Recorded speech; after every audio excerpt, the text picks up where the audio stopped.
Dr. Richard Nongard here, and I'm going to talk about lucid dreaming. Now, perhaps you've heard about lucid dreaming, you're not quite sure exactly what it is or how to create the resource state of lucid dreaming. And in this video, I'm going to teach you both what lucid dreaming is and how you can access lucid dreaming and what lucid dreaming is actually useful for. So lucid dreaming, simply put, is the experience of you as the person who's having a dream becoming aware that they're dreaming with the conscious mind. What this does is it gives you the ability to become the director of your dreams rather than simply a responder to your dreams. And if you can direct your dreams, you can create, you can direct, you can experience, you can access every emotional resource state, problem-solving state, and you can even future pace your success from tonight's dream out into the real world that you're going to be experiencing. One of the theories of our dreams is that what dreams are is really a rehearsal, emotionally and socially and psychologically, even spiritually, for the experiences that we're likely to encounter as an adult. This is one of the reasons why children typically have more nightmares than adults do. The reason why children don't have the experience yet to know how to handle life's difficulties. Of course, adults also experience nightmares, and one of the great things about lucid dreaming is that it can be a pathway to reducing the stress that a person feels related to their nightmares. Because after all, if you have the director's chair on the side of your dream, whether it's a happy and joyous dream or whether it's a nightmare, you have the ability to take control over that experience and to decide on the ending of the dream for yourself. So let's take a look at a couple of things, some benefits of lucid dreaming, before I share with you some strategies for actually creating the resource state of lucid dreaming. What's the benefit? Why would we want to spend any time cultivating the ability to engage in lucid dreaming? By the way, I want to mention that lucid dreaming is actually a natural phenomena. Every one of us at one time or another has probably been conscious of the fact that we were dreaming. This is called natural phenomena.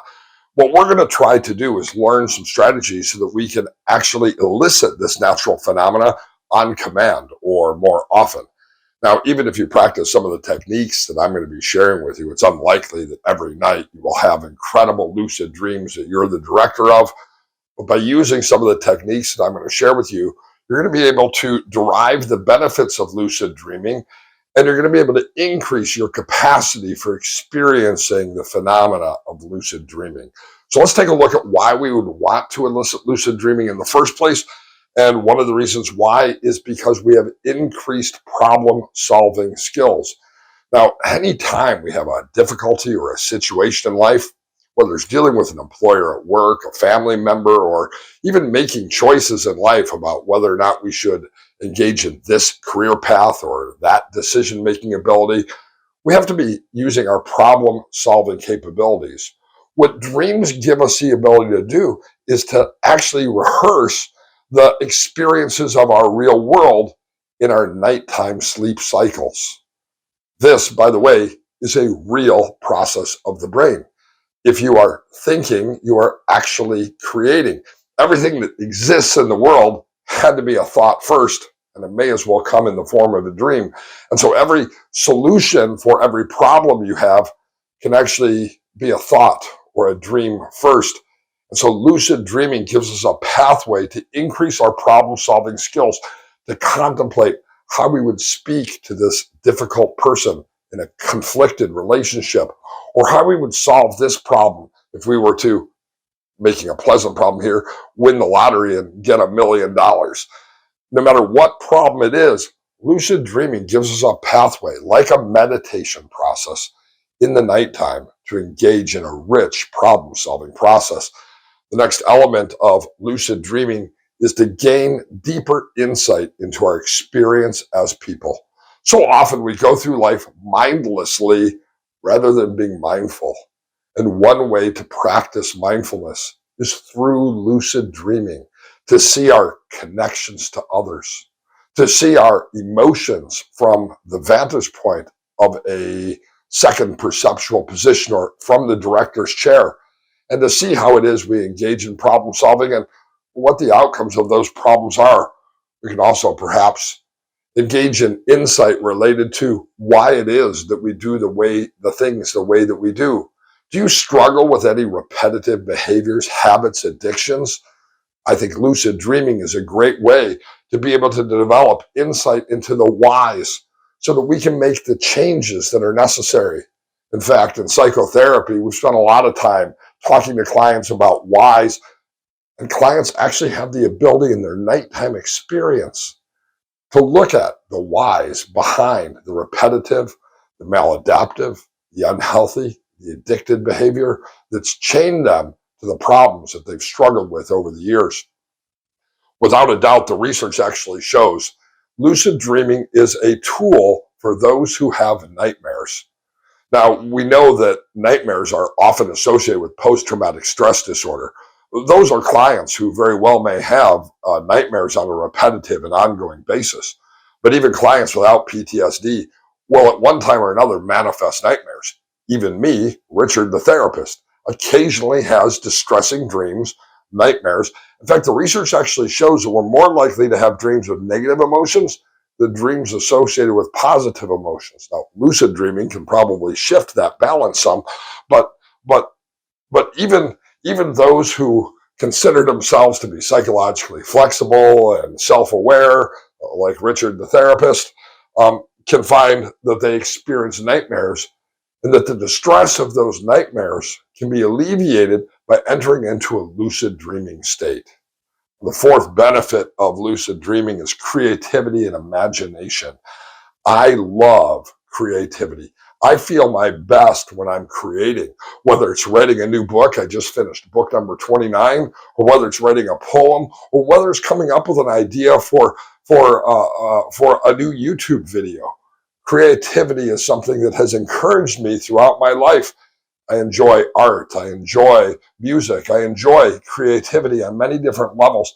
I actually believe that this helps keep us sharp through the aging process. And creativity and imagination is something that children are told to let go of. But I believe we should actually embrace. It's only through creativity that the greatest inventions of all time have come to be. It's only through both daydreaming as well as nighttime dreaming that imagination has led to invention. The fifth thing that lucid dreaming can do for us is it can reduce stress. It can reduce anxiety. And the research is real clear. Lucid dreaming is a pathway to reduce depression. You see, if in my dream world, I can create a sense of control, then I can create a sense of control in my anxious world in the waking state, or in my depression world in the waking state. If I can take control and practice control techniques in my lucid dreaming, I can then map that over into my daytime experience, taking control of my anxiety, taking control of my depression, increasing my creativity, and finding meaning and connection with other people. The sixth thing that the research is real clear, lucid dreaming can help us accomplish, is a sense of self-confidence and awareness. The people I talk to who have practiced lucid dreaming and who become skilled at eliciting lucid dreams are individuals who tell me they feel more self-confident. They feel more self-assured. They feel a greater level of awareness or insight into their own experience. They understand the whys of what it is they're doing, and they understand how to map that nighttime experience over to the daytime world. So how can we induce lucid dreaming? I'm going to share with you a couple of strategies, and you can try these tonight. This is your homework assignment.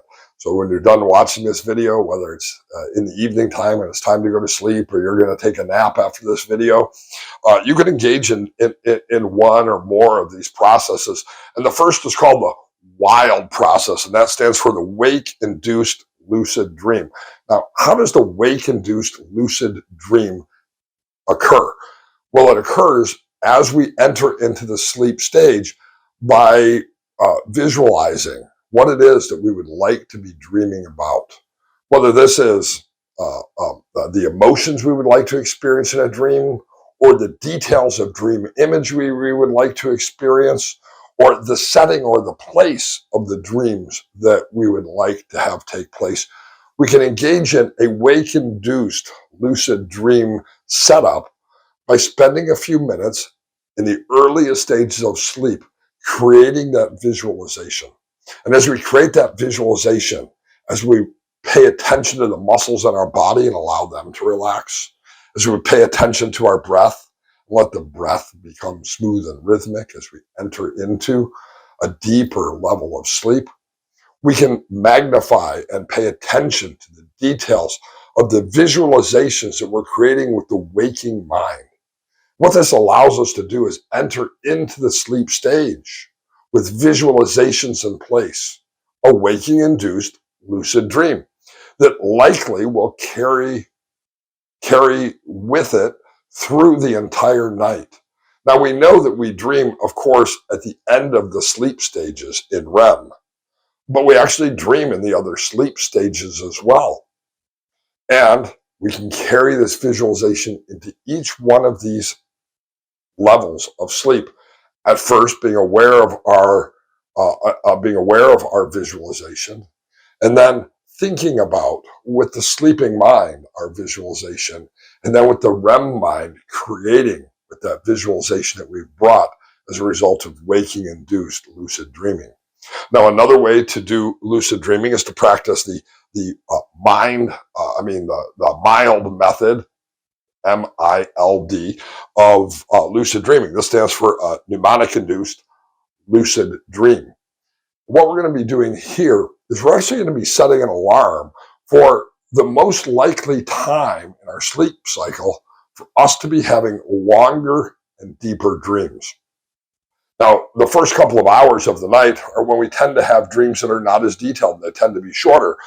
But as the night goes on, almost before our wake time, our dreams tend to be the longest, and our dreams also tend to be the most detailed and the most vivid and the most creative. And so what I suggest to people, if you're going to bed at 11 o'clock at night, you're getting up at 7 o'clock in the morning, is set an alarm for 5 o'clock in the morning. And at first, this might be distressing to people. What do you mean set an alarm for 5 o'clock in the morning? But just set a quiet alarm for 5 o'clock in the morning, one that's easy to get to, easy to turn off without accidentally hitting a snooze alarm. And when that alarm goes off, allow it to be a cue for you to do two things. One, to close the eyes down again and return to a dream-like sleep. And two, to tell yourself, this is where the mnemonic command comes into place. I am dreaming. I have control over my dreams. I am dreaming. I am the director of my dreams. Give yourself this affirmation or the suggestion as you close your eyes back down, allowing yourself to rejoin your dream world that you've interrupted with the alarm.